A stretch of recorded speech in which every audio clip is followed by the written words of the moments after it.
আজকের এই তাফসীরুল কোরআন মাহফিলের শ্রদ্ধাভাজন সম্মানিত সভাপতি, সহসভাপতি, প্রধান অতিথি,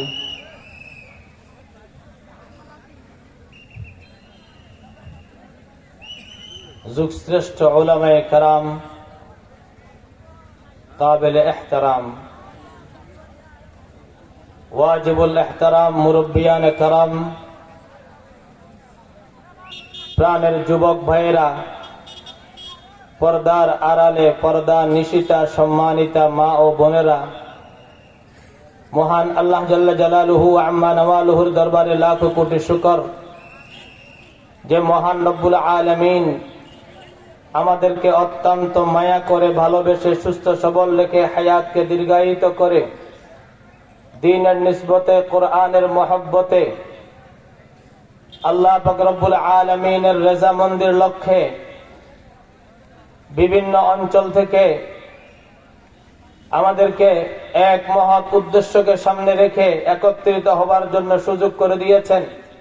এই জন্য আমরা সকলে মাওলাই কারীমের দরবারে শুকর আদায় করি, সকলে বলি আলহামদুলিল্লাহ। সাথে সাথে সরকারে দো জাহান তাজদারে রিসালত মুহাম্মদুর রাসূলুল্লাহ সাল্লাল্লাহু আলাইহি ওয়াসাল্লামের প্রতি লাখ কোটি দরুদ ও সালাম প্রেরণ করি, যে মহামানব আমাদের জন্য রাহমাতুল লিল আলামিন, শাফিউল মুজনিবিন, মুক্তির দূত হিসাবে দুনিয়ার জমিনে আগমন করেছিলেন। সেই মহামানবের প্রতি আমরা সকলে মহব্বত নিয়ে ভক্তি সহকারে উচ্চ স্বরে সকলে দরুদ ও সালাম প্রেরণ করি, সকলে বলি সাল্লাল্লাহু আলাইহি ওয়াসাল্লাম। মুহতারাম মুআজ্জাজ মুকাররম মুরব্বিয়ান আযম, প্রাণের যুবক ভাইয়েরা, লম্বা সময় থেকে গুরুত্বপূর্ণ আলোচনা হয়ে আসছে। আমার পরেও ইনশাআল্লাহ গুরুত্বপূর্ণ আলোচনা চলবে। আমি আপনাদের সামনে বসেছি দোয়া নেবার জন্য।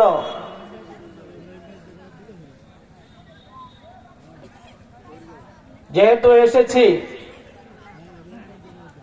এজন্য কিছু না বললেও নয়। এজন্য আমি আর আমার কথা লম্বা না করে আমি আমার মূল আলোচনার দিকে যেতে চাই। সর্বপ্রথম আপনাদেরকে আমি বলে রাখি, আমি আপনাদেরকে নানায়ে তাকবীরের ধ্বনি দিয়ে মাঠ গরম করে আমি আপনাদেরকে সুখ দিতে পারবো না। 2 নম্বর, আপনাদের কান শোক করতে পারবো না। তবে আমি আপনাদেরকে কুরআনুল কারীম থেকে সরকারে দো জাহান তাজদার রিসালত মুহাম্মদুর রাসূলুল্লাহ সাল্লাল্লাহু আলাইহি ওয়াসাল্লামের হাদিসে মুবারাকা দ্বারা আপনাদেরকে কিছু কথা শোনানোর জন্য আমি ইচ্ছা করব।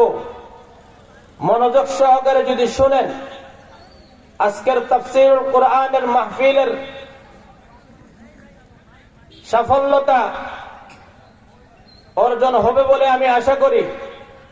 মাহফিল থেকে যাওয়ার সময় যদি কিছু নিয়ে যেতে না পারি, তাহলে আমাদের মতো হতভাগা আর কেউ নাই। কারণ নবী মুহাম্মদুর রাসূলুল্লাহ সাল্লাল্লাহু আলাইহি ওয়াসাল্লাম বলেন, কাম মিন আমালিন ইয়াতাসাওয়ারু বিসূরাতিদ দুনিয়া ফাহুয়া আল আখিরা। এমন কিছু আমাদের সামনে কিছু কর্মকাণ্ড কাজ আছে যেগুলো দেখতে দুনিয়া মনে হয়, কিন্তু নিয়তের কারণে আল্লাহ পাক রব্বুল আলামিন এটাকে আখিরাতে পরিণত করে দেয়। সুবহানাল্লাহ। তেমনি ভাবে কাম মিন আমালিন ইয়াতাসাওয়ারু বিসূরাতিল আখিরা, এমন কিছু কাজ আছে যেগুলোকে দেখতে মনে হয় আখিরাত, জান্নাত, ভালো, কিন্তু নিয়তের কারণে এগুলা পুরোটাই বরবাদ হয়ে যায়।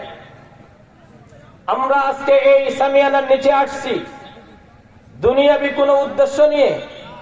জোরে বলেন, কাকে পাওয়ার জন্য? আল্লাহ। আল্লাহকে কিভাবে পাবো? আল্লাহ পাক রব্বুল আলামিন পর্যন্ত কিভাবে পৌঁছা যায় এর একটা মিশন নিয়ে কিছু মানুষ মাঠে ময়দানে কাজ করতেছে, যাদেরকে দ্বীনের ফেরিওয়ালা বলে। আল্লাহ পাক রব্বুল আলামিন কোরআনুল কারীমের মধ্যে অসংখ্য অগণিত কসাস ঘটনা বর্ণনা করছেন, যে ঘটনার দ্বারাই প্রতীয়মান হয়, প্রমাণ হয় নবীর ঘর থেকে কাফের বের করেছেন, আবার কাফের ঘর থেকে আল্লাহ নবী বের করেছেন। মুসলমানের ঘর থেকে কাফের বের হয়েছে, নাস্তিক বের হয়েছে, আবার নাস্তিকের ঘর থেকে আল্লাহ ইমানদার বের করেছে, ঠিক কিনা?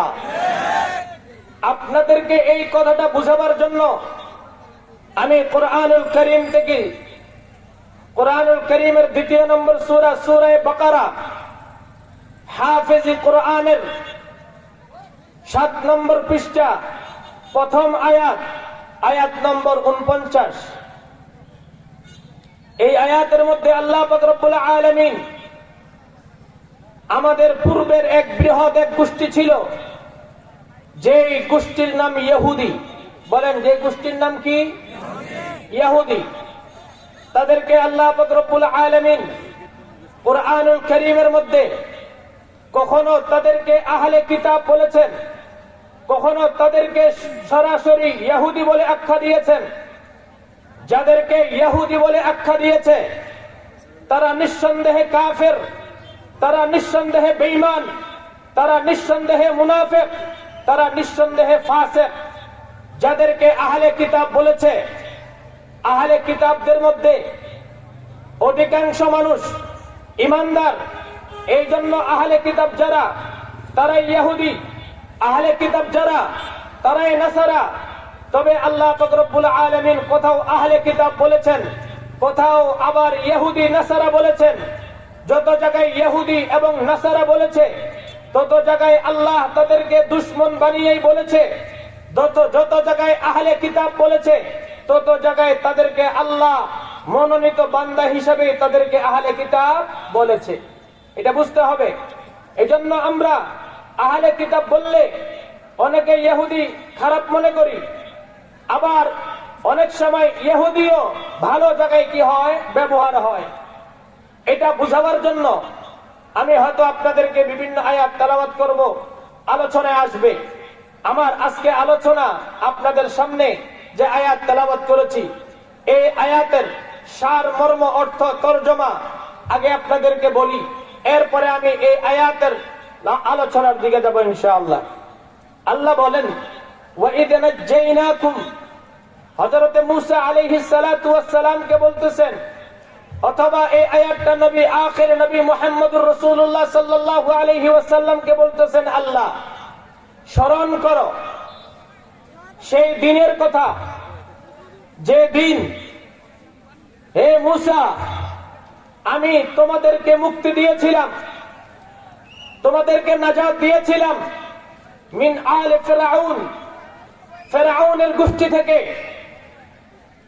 যেই ফিরআউন ইয়াসুমুনাকুম, তোমাদের ঘাড়ে তোমাদের মাথায় ভারী বোঝা চেপে দিয়েছিল, সেই ভারী বোঝা ফিরআউন তোমাদের ঘাড়ে চেপে দিয়েছিল, সেই ভারী বোঝা আমি দূরে নিক্ষেপ করে তোমাদেরকে আমি নাজাত দিয়েছি, তোমাদেরকে আমি মুক্ত করে দিয়েছি। সুওয়াল আযাব, এবং তোমাদেরকে অসহ্যনীয় শাস্তিও দিয়েছিল। শাস্তির মধ্যে উল্লেখযোগ্য একটা শাস্তির কথা উল্লেখ করছেন, ইউযাববিহুনা আবনাআকুম, ফিরআউন তোমাদের পুরুষ সন্তানদেরকে হত্যা করত। ওয়াইয়াস্তাহইউনা নিসাআকুম, এবং তোমাদের মেয়ে সন্তানদেরকে জিন্দা রেখে দিত। আল্লাহ বলে, ওয়াফি যালিকুম বালাউম মির রাব্বিকুম আযীম, তোমাদের প্রতিপালকের পক্ষ থেকে এটা একটা বড় পরীক্ষা ছিল। আসেন, ইউযাববিহুনা আবনাআকুম ওয়া ইস্তাহইউনা নিসাআকুম, এই আয়াতের ব্যাখ্যা কি? বলে এই আয়াতের ব্যাখ্যা বোঝার জন্য আমাদেরকে আগে বুঝতে হবে ফেরাউন কে এবং মূসা কে। মিশরের মধ্যে তৎকালীন 3 আইটেমের মানুষ ছিল। কয় আইটেম?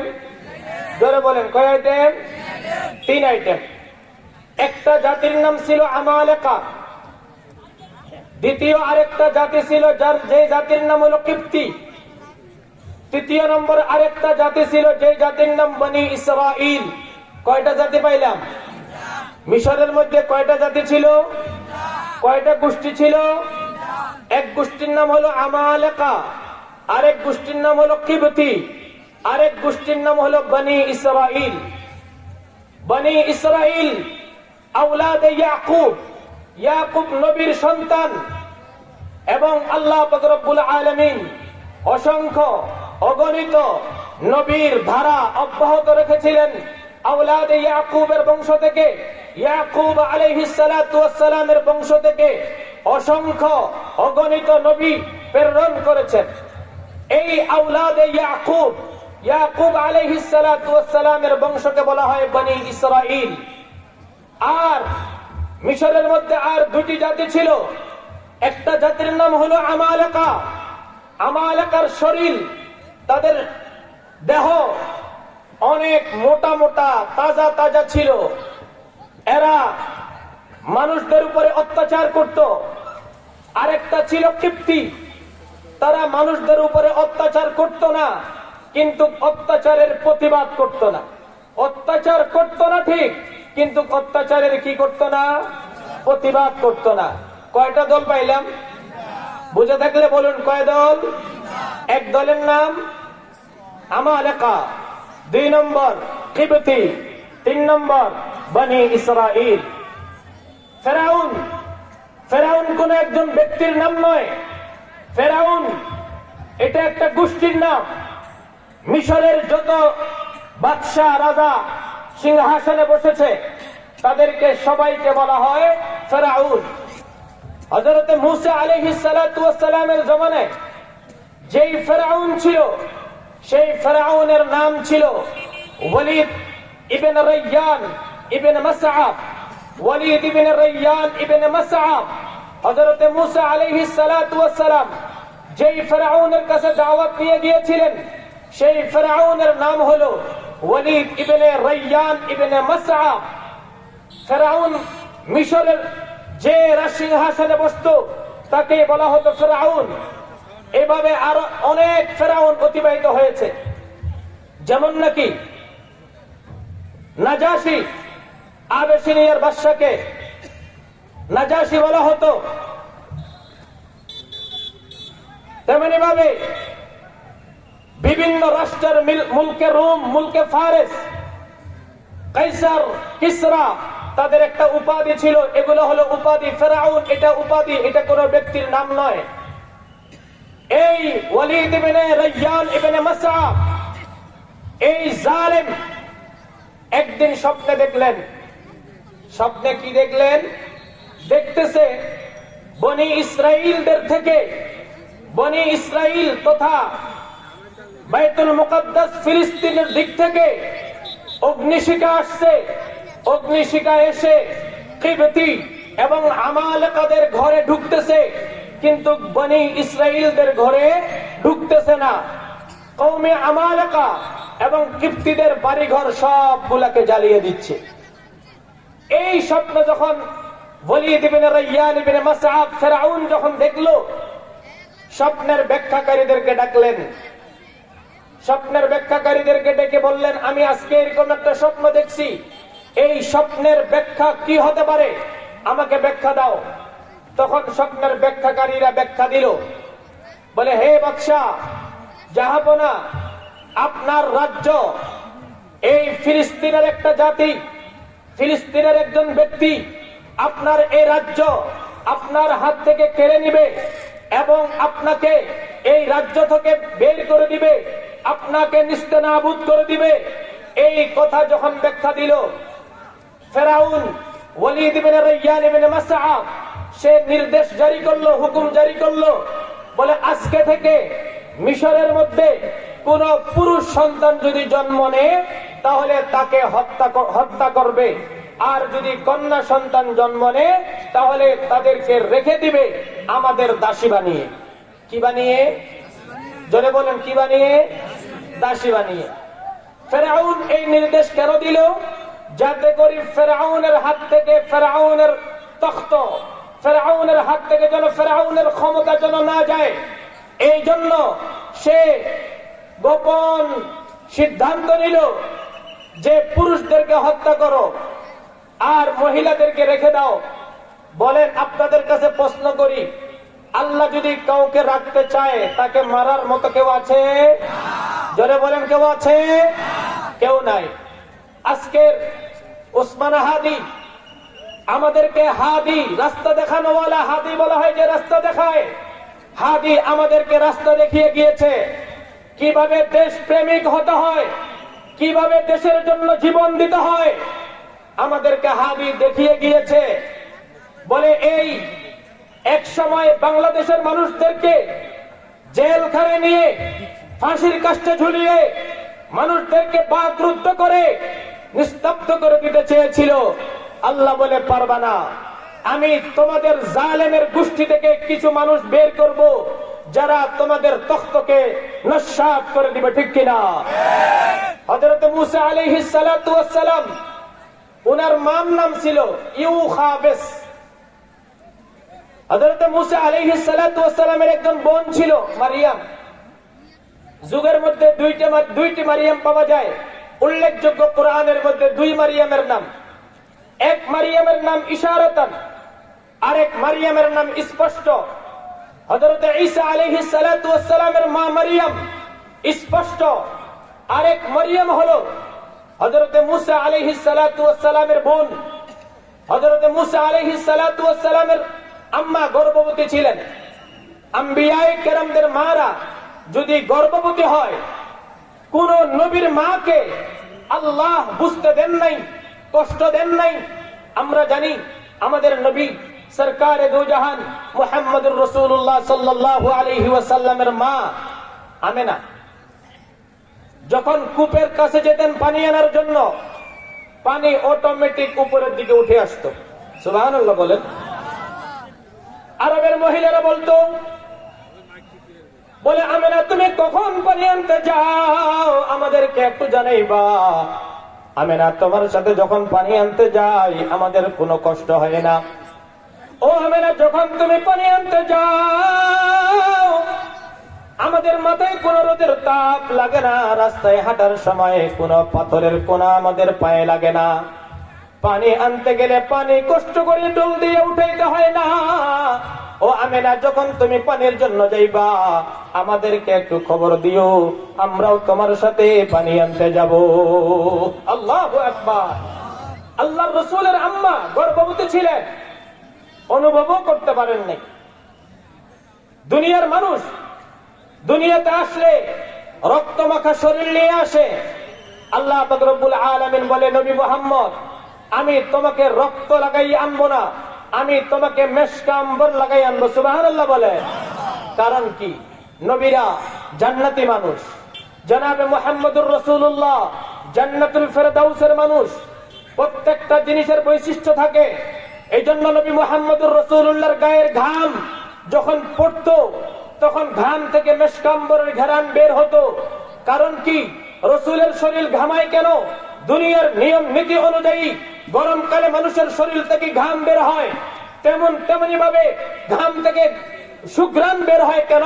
বলে নবী মুহাম্মদুর রাসূলুল্লাহ জান্নাতুল ফেরদাউসের মানুষ, এই জন্য ঘাম থেকে মেশকাম্বরের ঘ্রাণ বের হয়। সুবহানাল্লাহ। হযরত মূসা আলাইহিস সালাতু ওয়াস সালামের আম্মা গর্ভবতী ছিলেন, গর্ভ অবস্থায় ছিল। হযরত মূসা আলাইহিস সালাতু ওয়াস সালামের আম্মা জানতেন না তিনি যে গর্ভবতী। হঠাৎ একদিন পেটের বেদনা উঠছে।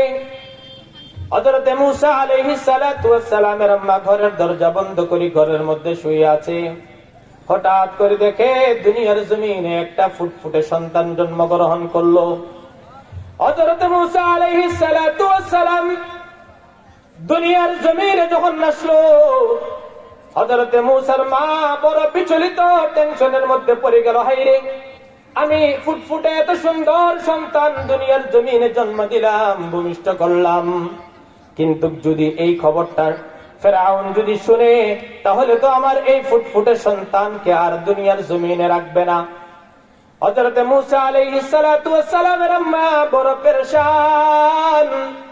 এবার মা তার মেয়েকে বলে, ও মরিয়ম, শুনো শুনো, তোমার যে ভাই হয়েছে এই খবর যেন দুনিয়ার বাইরে কেউ না জানে। আল্লাহ পাক রব্বুল আলামিন বলে, ও মূসার মা, শুনো শুনো, বলে তুমি দুনিয়ার কোন মানুষকে জানাইতে হবে না, দুনিয়ার সমস্ত মানুষ জানতে পারবে, আমি আল্লাহ এলান দিয়ে দিব, আমি আল্লাহ জানিয়ে দিব। আল্লাহ পাক রব্বুল আলামিন হযরতে মূসা আলাইহিস সালাতু ওয়াস সালামের মায়ের অন্তরের মধ্যে ওহী ঢেলে দিল, ওহী ঢেলে দিল। ওহীর মধ্যে কি দিয়েছে? এখানে ওহীর অর্থ হলো তার অন্তরের মধ্যে এমন কিছু কথা ঢেলে দেওয়া, যেই কথাগুলো আল্লাহ প্রদত্ত। আল্লাহ পাক রব্বুল আলামিন মূসা আলাইহিস সালাতু ওয়াস সালামের মাকে বলে, ও মূসার মা, তোমার এই সন্তানকে সুন্দর একটা বাক্সের মধ্যে ঢুকাও, সিন্ধুকের মধ্যে ঢুকাও, সিন্ধুকের মধ্যে ঢুকাইয়া নীল নদের মধ্যে ছেড়ে দাও। বলে এই সন্তানকে বাঁচানোর দায়িত্ব আমি আল্লাহ নিয়ে নিলাম। আল্লাহু আকবার। হযরত মূসা আলাইহিস সালাতু ওয়াস সালামের মা তার মেয়ে মরিয়মকে বলল, মরিয়ম, বলে আল্লাহর উপর ভরসা করে এই বাক্সটাকে নদীর মধ্যে ছেড়ে দিলাম, নীল নদের মধ্যে ছেড়ে দিলাম। মরিয়ম, তুমি খবর রাখবা এই বাক্সা কোথায় যায়, কোন দিকে যায়, তুমি খবর রাখবা। নীল নদের মধ্যে বাক্সা ছেড়ে মরিয়ম নদীর পাশ দিয়ে হাঁটে আর দেখে। মরিয়ম বলে, হায় রে, দুনিয়ার এমন কোন নীতি তো দেখি নাই, পানি যেদিকে যায় জিনিসও সেদিকে যায়, কিন্তু আমার ভাই মূসার এই বাক্সা বলে উজানের দিকে যায় কেন? যেদিকে ভাটা সেদিকে না গিয়ে উজানের দিকে যায়।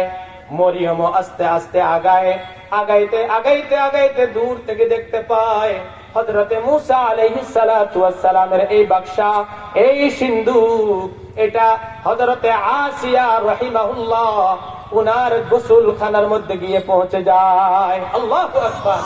দেখেন কিভাবে বাঁচায়। আসিয়া গোসল করার জন্য গেছে। আসিয়া ছিল ফিরআউনের স্ত্রী। আসিয়া ছিল ফিরআউনের স্ত্রী।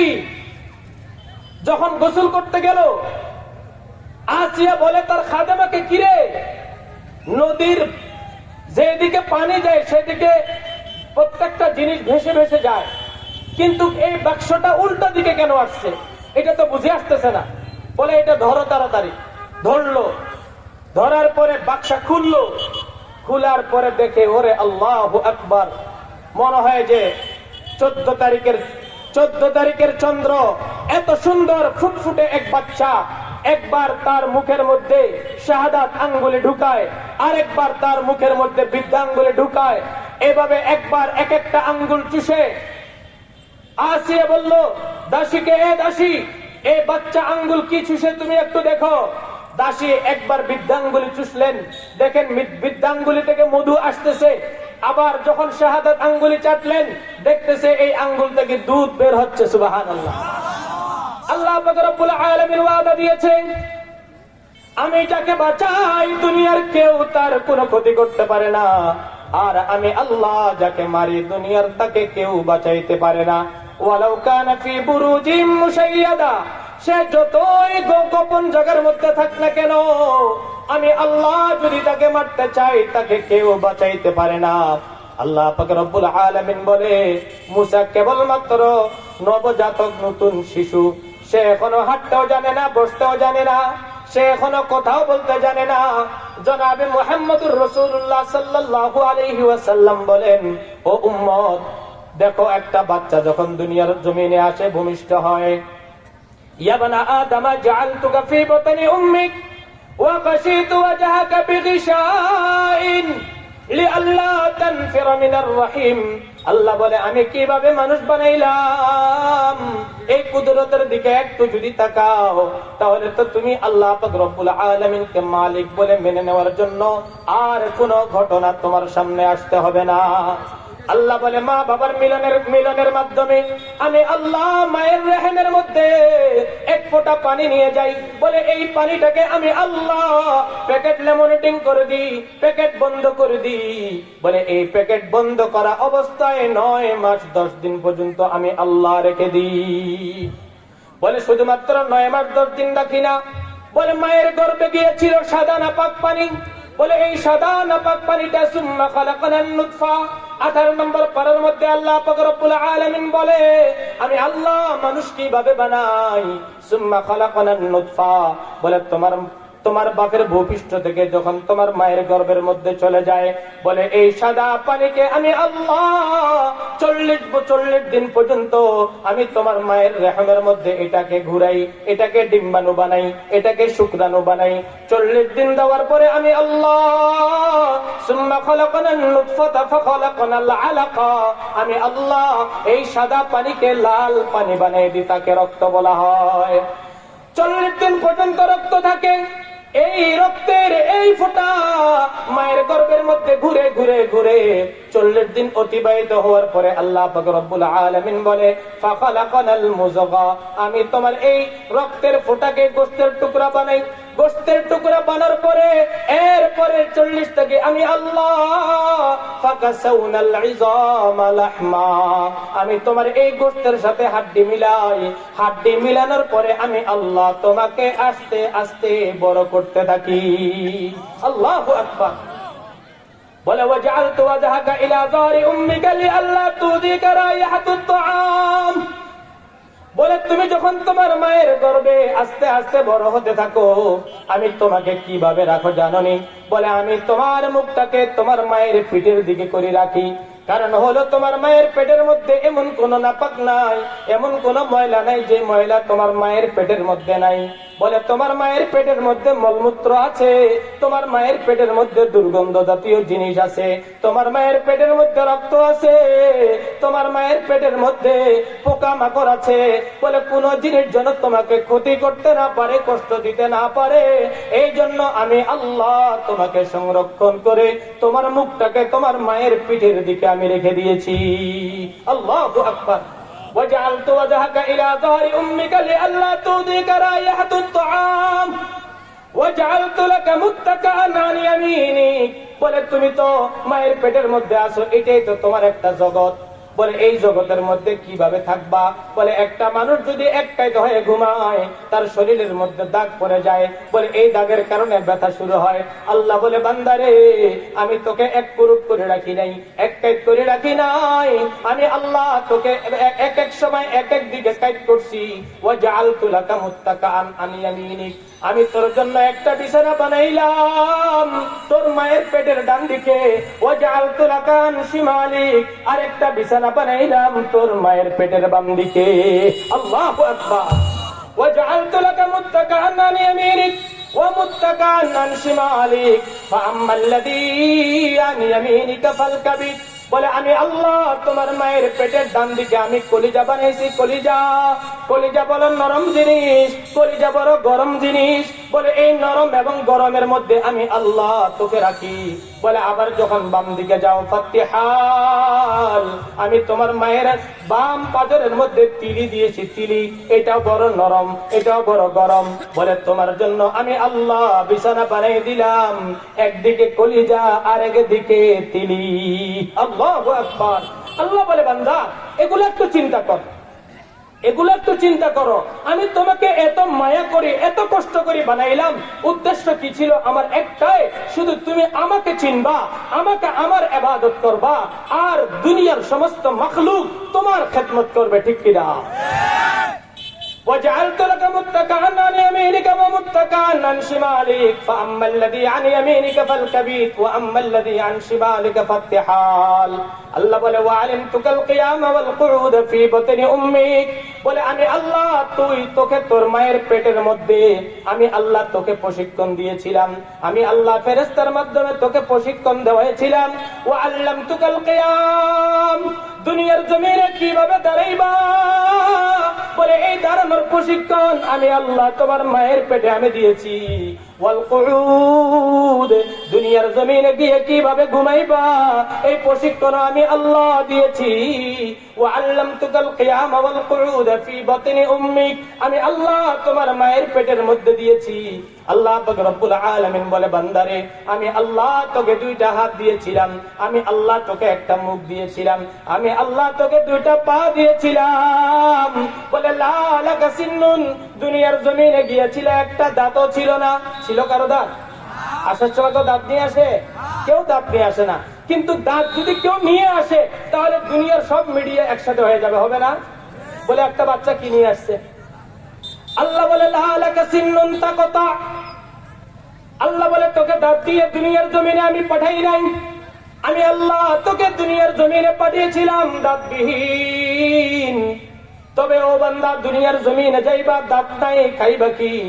আল্লাহ পাক রব্বুল আলামিন বলে, আমি আল্লাহ তোমার মায়ের স্তনের মধ্যে, সিনার মধ্যে ইয়াজরিয়ান লাবানান খালিসান হাররান ফিশ শিতাই ওয়া বারিদান ফিস সাইফ।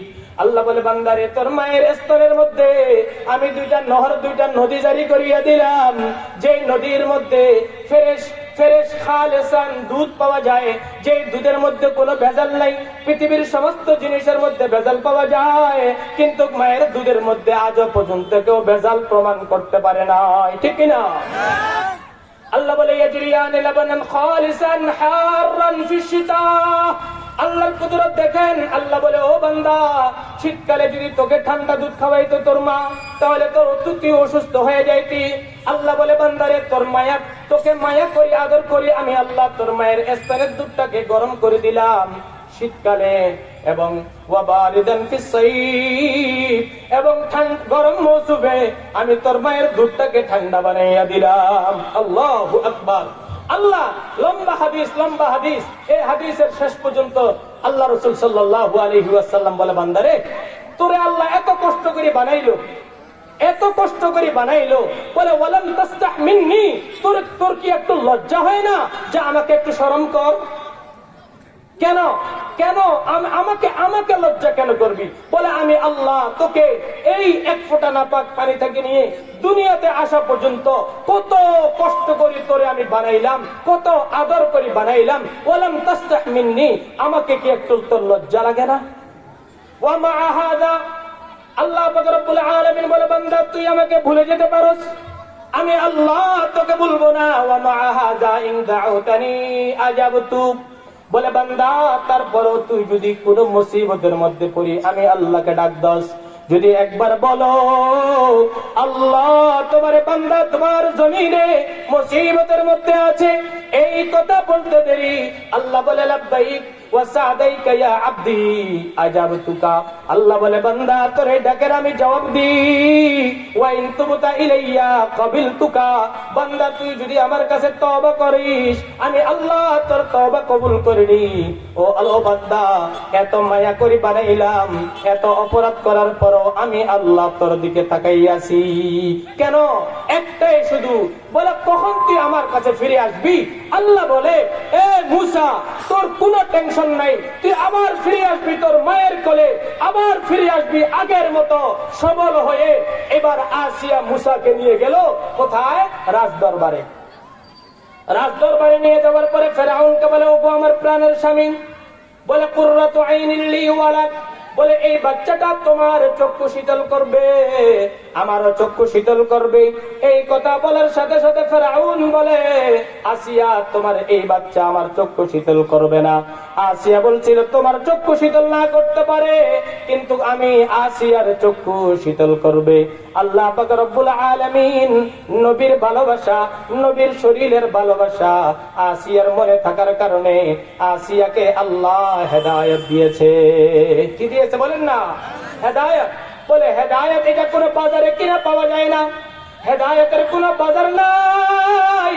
বলে হেদায়েত এটা অন্তরের মধ্যে, হেদায়েত এটা মানুষের নজরের মধ্যে। আল্লাহ পাক রব্বুল আলামিন বলে, ওয়াল্লাহু আখরাজাকুম মিন বুতুনি উম্মাহাতিকুম লা তা'লামুনা শাইআ। ও দুনিয়ার মানুষ, তোমরা সবাই তো মায়ের পেট থেকে দুনিয়ার জমিনে আসছো, কিন্তু তোমরা কেউ কিছুই জানতা না। কিন্তু আমি আল্লাহ, ইন্নাস সামআ ওয়াল বাসারা ওয়াল ফুয়াদা, আমি তোমাদেরকে সবাইকে তিনটা জিনিস দিয়েছি। কয়টা জিনিস? জোরে বলেন, কয় জিনিস? তিন জিনিস। এক নম্বর ইন্নাস সামআ, সামউনের অর্থ হলো কান, শ্রবণ শক্তি। দুই নম্বর ওয়াল বাসার, দৃষ্টি শক্তি। তিন নম্বর ওয়াল ফুয়াদ, অন্তর, একটা অন্তর দিয়েছি, একটা হৃদয় দিয়েছি। আল্লাহ পাক রব্বুল আলামিন এই তিনটা কেন দিলেন? এই তিনটার জন্য আল্লাহ পাক রব্বুল আলামিন কিছু জিনিস মুসাল্লাত করে দিয়েছে, তার পিছে লাগিয়ে দিয়েছে। এই জন্য যখন আমরা গান বাজনা করি, গান বাজনার আওয়াজ আমাদের কানে কি লাগে? বলেন না, কি লাগে? ভালো লাগে। এরপরে কেউ যদি কোনো মেয়ে নর্তকী যদি নাচে, আমাদের চোখে কি লাগে? ভালো লাগে। আল্লাহ পাক রব্বুল আলামিন বলে, বান্দা, দুনিয়ার জমিনে যত মানুষ আছে, প্রত্যেকটা মানুষের চোখের মধ্যে খারাপ জিনিস বেশি ভালো লাগে। প্রত্যেকটা মানুষকে গান বাজনার আওয়াজ ভালো লাগে। কিন্তু আমি আল্লাহ একটা অন্তর দিলাম, এই অন্তরটাকে যে ব্যক্তি কন্ট্রোল করতে পারবে, আমি আল্লাহ তাকে জান্নাত দিব বলে ওয়াদা দিয়ে দিলাম।